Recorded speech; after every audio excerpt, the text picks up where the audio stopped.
Alors c'est intéressant parce que, juste avant d'aborder la question internationale, mais j'imagine que vous avez vu passer le document visuel et sonore divulgué par nos confrères de Mediapart et de Libération, où on voit, donc ça se passe à Sainte-Soline, ce sont des affrontements entre ce qu'on appelle, je pense à tort, mais enfin, on va les appeler les forces de l'ordre, qui se sont retrouvés à combattre, littéralement, parce que là on est dans un combat, on n'est plus dans le maintien de l'ordre, à combattre des manifestants écologistes, pardon.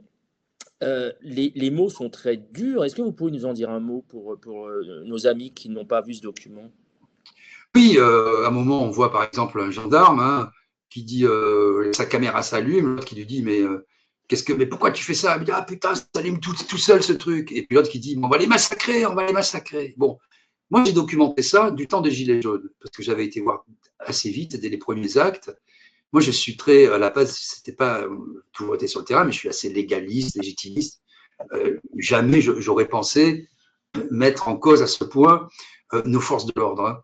Et je sais qu'ils font un métier difficile. Les gens qui sont aussi des gilets jaunes, hein, sont des gens qui ont peu de salaire, qui travaillent dans des conditions difficiles et qui sont un peu la voiture balai de la société. Bon, une fois qu'on a dit ça, ils ont quand même été très, très, très, très, très violents pendant les gilets jaunes. Et j'avais tout documenté où je montrais ces forces de l'ordre, appelons-les comme ça, prendre littéralement d'assaut des gens qui manifestaient pour la première fois, des familles. Je me suis souvent interposé. Hein. J'ai filmé, moi qui suis quelqu'un de très calme, j'ai parfois, dans le feu de l'action, comme on dit, pété un câble, insulter les gens, me mettre au milieu pour pas que des grands-pères soient massacrés et piétinés. J'ai été profondément choqué, j'ai failli prendre